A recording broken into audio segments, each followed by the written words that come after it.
Então passamos imediatamente à nossa aula inaugural, que, como vocês sabem, tratará essa temática, não é? Riscoprire Nicea, il Concilio di Nicea, Chiesi, Religioni e Società nel XX secolo, la sfida di Francesco ai nostri programmi. Né? Redescobrir Nicea, o Concílio de Nicea, igrejas, religiões e sociedade no século XXI, o desafio de Francisco aos nossos projetos, aos nossos programas. E teremos como conferencista o professor Ricardo Borigana, da Pontifícia Facoltà Teologica dell'Italia Meridionale, Sezione San Tommaso, lá em Nápoles. Mas o professor Ricardo Borigana é colaborador do nosso programa desde 2006, mais ou menos, não é isso? Já veio muitas vezes aqui, inclusive, nesta semana, ministrou um interessantíssimo seminário acerca do diálogo ecumênico e, a partir de agora, né, teremos a honra de escutá-lo, mas antes eu passarei a palavra ao professor Luiz Carlos, que vai fazer uma breve apresentação da biografia do professor Ricardo e também será o responsável pela mediação dos trabalhos e da tradução. Tá bem? Então, bem-vindo, professor Ricardo, mais uma vez. Luiz, agora é contigo. Tá bom.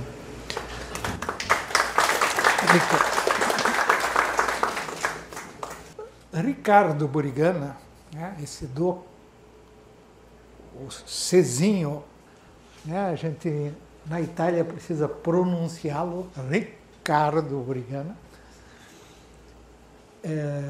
é um amigo meu desde fevereiro de 1992.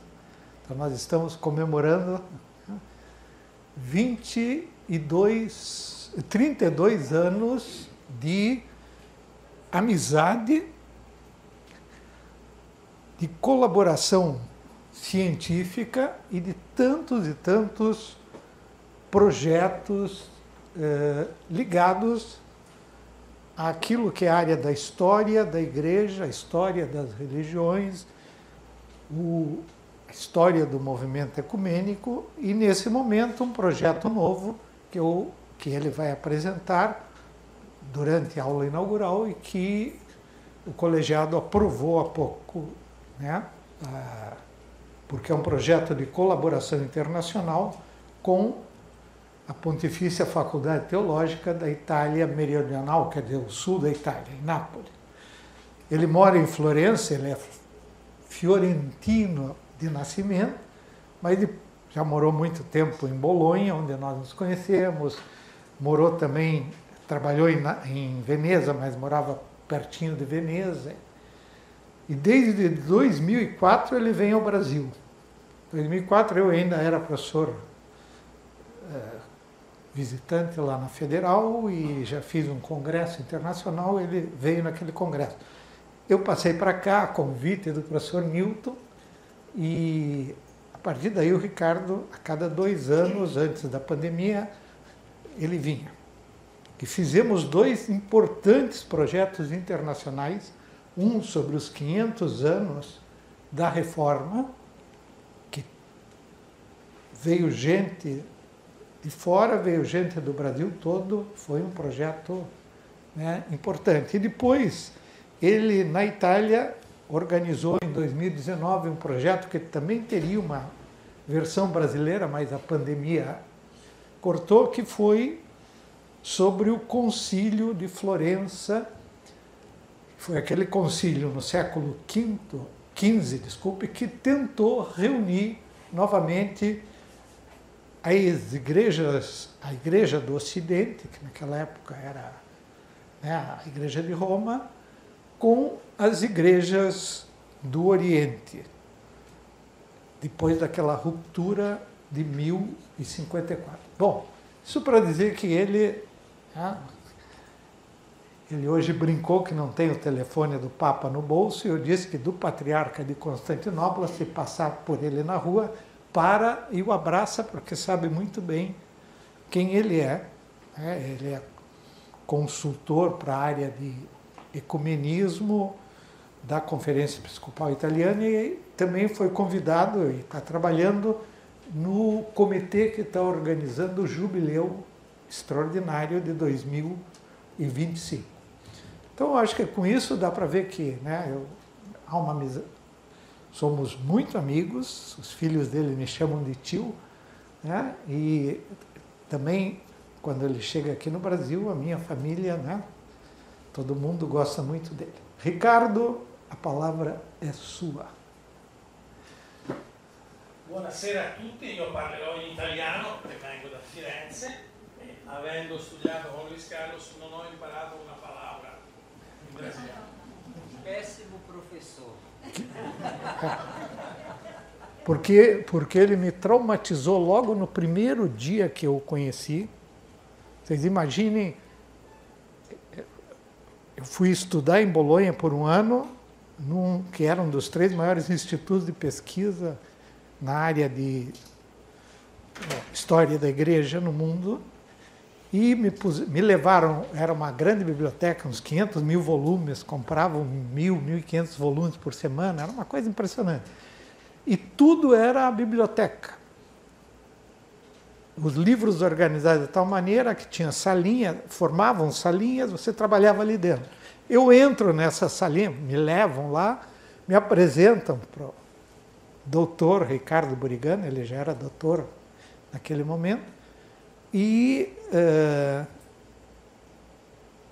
qual é a primeira pergunta que ele me faz? É sobre o que eu achava da seleção brasileira naquele momento. Eu não sabia nem que tinha uma seleção, eu continuo não sabendo, mas ele sabia o nome de todos os jogadores das seleções brasileiras desde 1930 até hoje. Né? Conhece todos os jogos. Fizemos uma aula em história na terça-noite e um aluno duvidou disso e perguntou: professor, o que o senhor achou do jogo de 1994? Ele disse: aquele em que uma medíocre seleção brasileira ganhou da italiana, porque tinha. E daí ele contou todas as coisas, o cara calou-se ali, não perguntou mais. Mas, enfim, dessa amizade surgiu que ele, em vez de aprender português, ele me ensinou italiano. Né? E eu tenho orgulho agora, mas um orgulho também humilde, de que realmente, quando chego na Itália, eu sonho em italiano, falo em italiano. As pessoas, né, se admiram que um brasileiro fale, mas eu falo. Infelizmente é assim. Né? Mas vamos lá. Ora passiamo all'aula inaugurale. O vosso trabalho, vos também empenhados em próprio uma reflexão atualizada e incisiva sobre a atualidade permanente da fé trinitária e cristológica, confessada pelo Concílio de Nicea, que nós preparamos para comemorar 1600 anos depois da sua celebração, concedido como jubileu convocado para o ano 2025. Gostaria, portanto, de partilhar convosco 3 razões que tornam a redescoperta de Nicea tão promissora. Questo è il massimo del mio brasiliano. Luis ha detto: io non ho il numero di telefono di Papa Francesco, questo è verissimo, però dal 2010 scrivo regolarmente sul quotidiano del Papa, che è l'Osservatore Romano. Dico questo perché questo è un discorso di Papa Francesco alla Commissione Teologica Internazionale del novembre del 2023. Então, ele começa essa aula inaugural exatamente as palavras redescobrir Nicéia é uma proposta de Papa Francisco, não de novembro de 2023, desde o início do pontificado, né? Por quê? Né? E essas 3 razões, porque a redescoberta de Nicéia são promissoras, quer dizer, elas trazem promessas. O Papa desenvolveu nessa palestra, essa conferência, esse discurso em novembro do ano passado. Un discorso che il Papa ha consegnato ai membri della commissione teologica, perché poi lui a braccio ha detto altre cose. Então o Papa entregou o discurso escrito, mas depois, na hora de falar, ele falou outras coisas. Perché riscoprire il Concilio di Nicea a 1700 anni dalla sua celebrazione? Então a pergunta por trás é essa, que é a pergunta do projeto que o colegiado aprovou. Por que, né, é importante redescobrir a 1700 anos do concílio? Il Papa indica 3 ragioni. Una dimensione spirituale dell'incontrarsi e del pregare insieme. Então, a primeira dimensão é a espiritual, né, de participar juntos e rezar juntos, não só os católicos entre si, também os demais cristãos. La seconda dimensione è il cammino sinodale, cioè il Concilio di Nicea come esempio nella storia della Chiesa di affrontare e risolvere i problemi. Então, a segunda é a sinodal. Né? Para os que estão mais próximos da Igreja Católica aqui sabem que nós estamos num percurso, já desde o início do pontificado, né? Para fazer essa experiência sinodal que a Igreja Católica perdeu ao longo do século. Porque Niceia foi o momento em que a sinodalidade foi central. Ma soprattutto è importante per una ragione ecumenica, cioè quella che riguarda i cristiani. Então, mas sobretudo, e para Francisco esse é o ponto central, é redescobrir essa que é a dimensão ecumênica da vida cristã, vale para nós, vale para também as demais comunidades cristãs, que é essa vivência como irmãos na differenza. E qui trovate le parole in portoghese di Papa Francesco, la traduzione. È un'esperienza, è una straordinaria attualità, perché il simbolo di Nicea appartiene a tutti i discepoli di Cristo e poi nel 2025 provvidenzialmente tutti i cristiani celebreranno la Pasqua nello stesso giorno, il 20 di aprile. Então, veja, o Papa, o texto está aqui, você lê, mas essa é a grande coisa, que todas as igrejas, praticamente todos os que se dizem cristãos no mundo, professam o credo que Nicéia começou a escrever e depois Constantinopla terminou, o niceno constantinopolitano. Então, todas as igrejas têm esse credo e o grande problema também entre as igrejas do Ocidente e do Oriente, aí não falando, porque no Ocidente mesmo as igrejas que se separaram na Reforma e depois celebram a Páscoa juntas com Roma, mas no Oriente a data da Páscoa tem outra forma de organização. E em 2025, como acontece de tanto em tanto, as duas Páscoas coincidem, vai ser 20 de abril, é o ano que vem. Então a ideia de Bartolomeu, que é o patriarca de Constantinopla, e de Francisco, que é o patriarca do Ocidente, é que se pudesse dali em diante mudar e as duas Páscoas passarem a ser sempre juntas. Le parole di Papa Francesco il 30 novembre del 2023 sono forse qualcosa di nuovo? No, perché Papa Francesco e il Patriarca Bartolomeo nel maggio del 2014 hanno indicato il 2025 come una meta ecumenica. Então,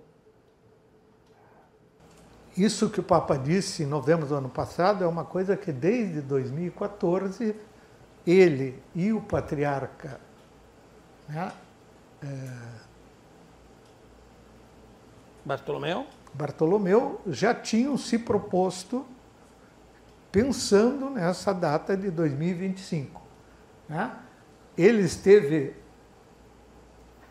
em Constantinopla porque era o aniversário, né, dos 50 anos do encontro de Paulo VI e o patriarca Antenágoras, que foi em Jerusalém, né, que foi em Jerusalém em janeiro de 1964.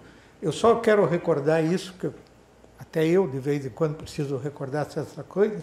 Naquele momento em que Paulo VI, Giovanni Battista Montini e Atenágoras se encontraram em Jerusalém e se abraçaram, os dois eram um para o outro, ou melhor, um para a igreja do outro, excomungados, eram hereges excomungados, que se abraçaram publicamente. A excomunhão que tinha surgido em 1054 só terminou no ano seguinte, em dezembro, publicamente. Mas vocês imaginem o simbolismo de um abraço entre dois inimigos fidagais por quase 900 anos e que de repente começam. Então, o Papa foi celebrar os 50 anos com agora Bartolomeu, porque foi um momento essencial na vida da igreja, eu digo na geral, contemporanea. E dal viaggio a Gerusalemme del 2014 il Papa e Bartolomeo hanno ripetuto tante volte che il 2025 doveva essere un anno ecumenico, un anno nel quale fare qualcosa che mostrasse l'unità e il desiderio di camminare ancora insieme. Então, Ricardo lembra que tantas vezes ao longo então desses anos, os dois sempre afirmaram isso, que 2025 tinha que ser um ano ecumênico, profundamente ecumênico, que mostrasse ao mundo esse valor. Ma non solo il Papa e il Patriarca hanno parlato dell'anniversario di Nicea come un anno ecumenico, anche il Consiglio Ecumenico delle Chiese, che ha sede a Ginevra, nella sua ultima assemblea generale a Karlsruhe in Germania, ha indicato il 2025 come un tempo particolarmente fecondo per riflettere sull'unità della Chiesa e cosa i cristiani insieme possono fare per testimoniare l'unità nella diversità. Certo, então também o Concílio Ecumênico das Igrejas, que reúne, quantas são atualmente no concílio? Più di 340 membri. Então tem mais de 340 são representadas, é claro, mais 340 diferentes igrejas cristãs que são representadas por esse Concílio Ecumênico em Genebra. Na 11ª Assembleia Geral, que não por acaso o Ricardo participou também, como convidado do secretário-geral do Conselho, foi lembrado a todos os membros que estavam lá que precisavam se esforçar cada um dentro da sua igreja, para que 2025 fosse vivido como um ano ecumênico, isso é, em que essa busca da unidade, mas a unidade no sentido de a centralidade de Cristo dentro de cada tradição, ninguém abrir mão de sua tradição, mas reafirmar a centralidade de Cristo, fosse dominante nesse ano. Quindi l'appello di Papa Francesco nel novembre del 2023, riscoprire Nicea, non era una novità. Então, aquilo que ele está falando não é novidade, mas acaba sendo novidade porque nesse mundo em que vivemos, tantos desses valores e datas não têm mais significado. Non era una novità e per questo ci si era interrogati che fare per il 2025, da un punto di vista storico-religioso? Então, desde agora o Ricardo, né? O que fazer? Ricardo, escutando o Papa Francisco, participando lá do Conselho Mundial, da Assembleia do Conselho Mundial, ele comentou comigo já de cara, né? O que nós poderíamos fazer para responder a esse convite das grandes lideranças eclesiais, né, no mundo. E allora abbiamo pensato a un progetto che affrontasse 3 questioni. Approfondire la dimensione ecumenica del Concilio di Nicea e interrogarsi sull'attualità del Concilio di Nicea. Quest'ultimo punto lo dico con molto orgoglio, la parola che ha usato Luis Carlos. Su quest'ultimo punto io ho avuto un aiuto da parte di un monaco che si chiama Enzo Bianchi, che ha passato qualche anno un po' difficile, ma Enzo Bianchi l'ultima volta che l'ho incontrato mi ha detto: non fare un progetto solo per te, pensa all'oggi della Chiesa. Che cosa dice ancora Nicea a una Chiesa che ha tante sfide aperte? Então, o projeto que, né, Ricardo, claro, eu participei, mas ele é o autor intelectual. Não, junto. Mas, sim. Então, pretende fazer 3 coisas. Um é conhecer o concílio e como é que esse concílio, aquilo que foi tomado como decisão dogmática naquele concílio, foi recebido ao longo desses 1.700 anos por todos aqueles que se dizem cristãos. Depois, aprofundar essa questão de que o Concílio de Nicéia, né, continua sendo uma chamada ecumênica. Né? Se todas as igrejas professam a mesma fé, elas têm a possibilidade e têm o dever de serem capazes de caminhar juntas, com respeito mútuo, se conhecendo e se admirando mutuamente. E terceiro aí, né, fazer perguntas hoje, século XXI, né, primeiro quarto do século XXI, qual é a atualidade do que foi tratado no concílio? Porque todo mundo pensa que só se tratou do credo. Não foi só o credo. Se falou de tantos assuntos que naquela época já eram assuntos, que agora voltaram, talvez, a ser assuntos ainda com mais força, mas vou dizer só a questão das mulheres na igreja. Né? Nicéia se tratou desse assunto. Não vou dizer que tratou como nós trataríamos hoje, mas tratou, e isso significa que pode ser tratado novamente.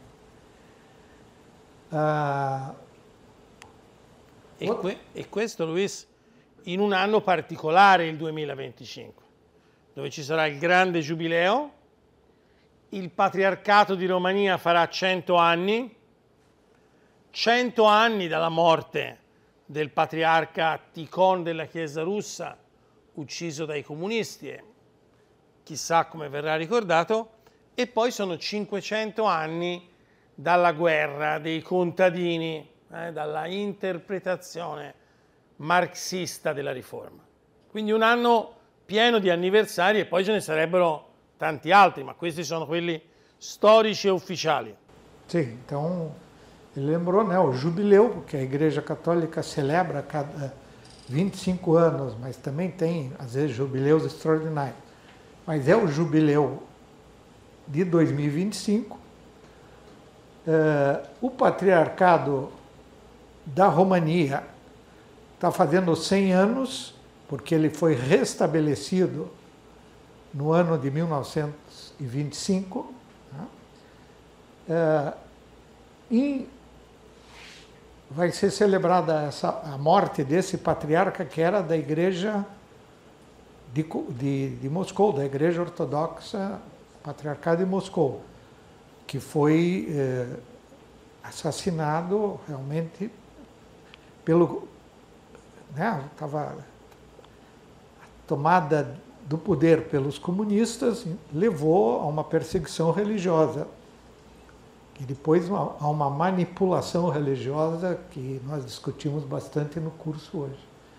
E a Guerra dos Camponeses, que quem conhece um pouco a história do século XVI e da Reforma, né, ela passou a ser lida, de um ponto de vista marxista, né, como os camponeses que tentavam realmente se apropriar da própria religiosidade, da própria... Quindi queste sono date ufficiali. Sarebbero anche 70 anni dal primo scudetto della Fiorentina, che è la squadra di calcio della mia città, ma diciamo non possiamo organizzare un progetto su questo. 70 anos em que a Fiorentina lá ganhou o primeiro campeonato. 4 perguntas. Il progetto si chiama Sempre Nicea e cerca di rispondere a 4 aree tematiche: la storia del concilio e la prima ricezione. Il concilio di Nicea nel secolo della Riforma. Perché questo? Perché Luis Carlos ha ricordato il progetto di ricerca del 2017, rileggere la Riforma. Un invito non a scrivere una storia politicamente corretta, ma a provare a scrivere una storia del XVI secolo né confessionale né ideologica. Então, eu vou traduzindo devagar. Tem 4 áreas. Só recordando que por que nós estamos apresentando isso para vocês. Seja porque o colegiado agora aprovou, vai ser um projeto oficial do nosso programa, é parte de uma parceria formal que a universidade, a Faculdade de Teologia lá em Nápoles, autorizou o Ricardo a fazer o convite. Eu tinha ido lá poucas semanas atrás, conversamos disso. Nós agora aprovamos oficialmente de fazer uma parceria formal com eles e com outras tantas instituições de pesquisa no mundo para desenvolver o projeto. Não é só da nosso quintal, nem é um projeto só, no caso aqui meu, é um projeto que vários professores aqui já disseram que querem participar, né? Então, vocês que são nossos orientandos e orientandas, vocês vão ser chamados também a participar dessas coisas. Eu acho que Thaís, quando era ainda só, né, ela já ajudou no... eu sempre... Ela é minha orientanda, sabe? E eu explorei bastante a Thaís nesses anos, mas ela fez mais do que eu pedia. Bom, outras pessoas aqui presentes também eu podia fazer o mesmo elogio. Aí, o segundo ponto é esse, o Concílio de Nicéia no século da Reforma. Por quê? Porque quando nós fizemos, né, em 2017, 500 anos da Reforma, a gente queria reler a Reforma, né? Era uma releitura científica, não confessional, não partidária. Foram convidados pessoas de várias correntes e várias comunidades eclesiais, cada um para trazer a sua posição. Né? E foram debates, conversas, publicações e tal. Agora, a mesma coisa. Como é que, no século XVI, quando explode esse movimento que divide as igrejas do Ocidente, né? Faz nascer as novas igrejas obriga a Igreja de Roma a se repensar, e por aí vai, como é que todos esses reformadores olhavam para o concílio de Nicéia, que até ali era o concílio que era fundador das igrejas todas. E finalmente, eu já vou adiantar, e que talvez nós brasileiros vamos poder participar muito disso, o concílio de Nicéia e a igreja do século XXI. O que nas igrejas ainda hoje se vive a partir de Nicéia, muitas vezes sem se dar a menor conta disso, né? Então, acho que aqui tem área para quem trabalha com isso, com questões atuais, questões modernas. Eccolo qua. Questa è un'ipotesi di lavoro sulla Chiesa del XXI secolo. La cristologia, come formulare la fede, celebrare la Pasqua lo stesso giorno e con lo stesso valore, l'autorità della Bibbia, perché dopo Nicea Costantino, la tradizione dice, inviò la Bibbia a tutti i vescovi che avevano partecipato, e il rapporto fra la Chiesa e il potere politico, non solo in Russia, ma in tanti altri paesi. Queste sono delle domande che nascono dalla lettura di Nicea e che sono delle sfide attuali, non solo ecumeniche, perché quando parliamo della autorità della Bibbia e la vita della Chiesa non possiamo non pensare all'autorità del Corano e la vita, e se posso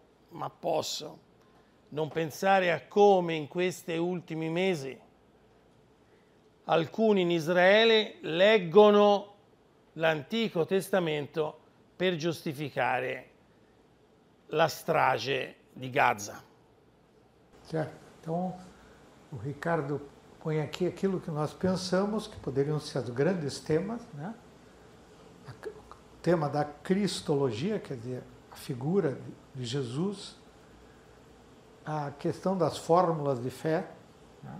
As confissões de fé, essa questão da celebração da Páscoa no mesmo dia. Para quem nunca pensou nisso, vale a pena ver como é que até um determinado momento se celebrava junto. Depois começou o problema dos calendários, né? Que é muito interessante essa história dos calendários. No começo do século XX, houve uma proposta, não foi da parte católica, nem da parte das igrejas, foi uma proposta do mundo capitalista de Wall Street. Mas que era uma proposta, honestamente, que eu acho que hoje era unificar os calendários todo mês com 4 semanas, de 7 dias, tendo, né, um dia de repouso, e isso dava 12 meses de 30 dias, né, e tinha que completar um coisinha, aí tinha uns diazinhos, seriam dias de festa universal, né?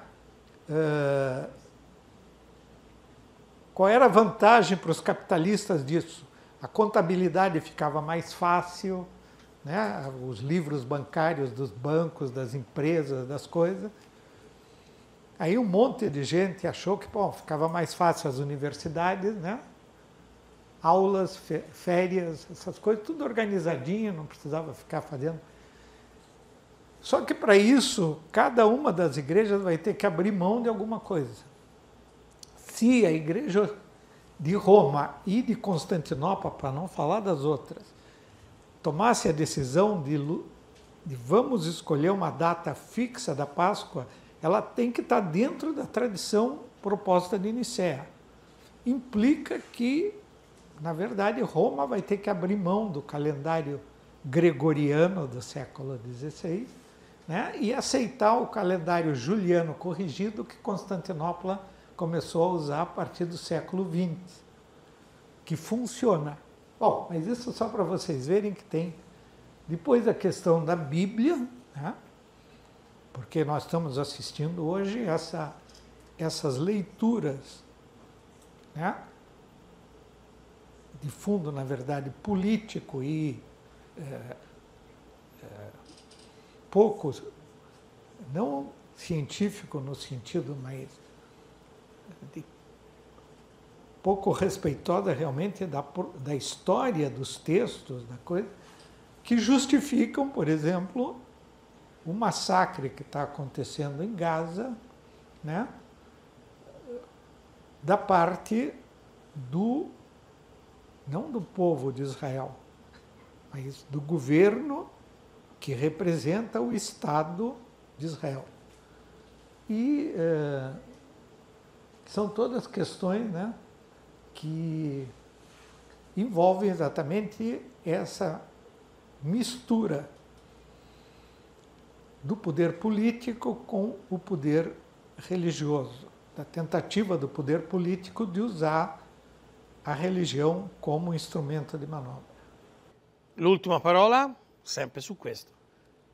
Queste questioni, la cristologia, formulare la fede, come e quando celebrare la Pasqua, l'autorità della Bibbia, il rapporto con il potere politico, sono anche questioni di dialogo ecumenico non solo tra Occidente e Oriente, ma anche tra Occidente e Oriente e le nuove chiese.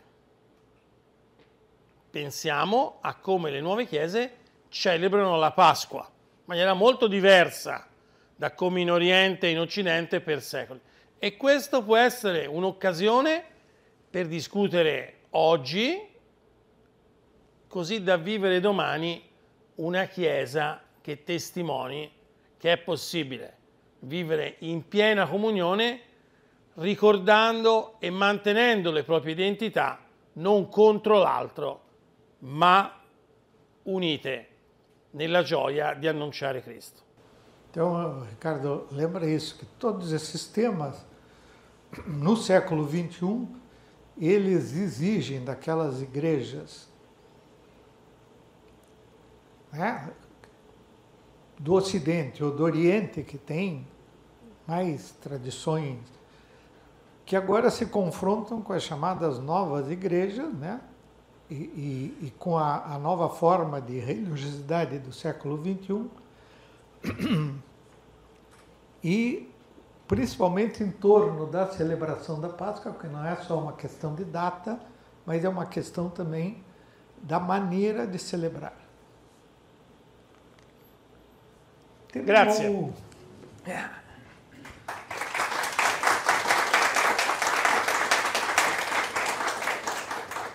Muito obrigado. E só gostaria de... Eu fico feliz de ver tanta gente aqui, né?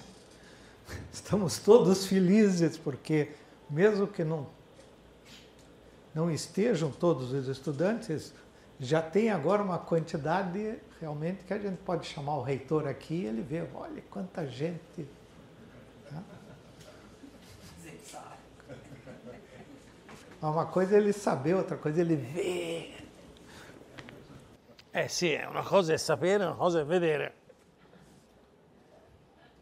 Prossima volta leggo 2 brani in brasiliano, così fate un po' di penitenza a sentire il mio brasiliano. Obrigado, professor Ricardo. Obrigado, Luiz, pela colaboração.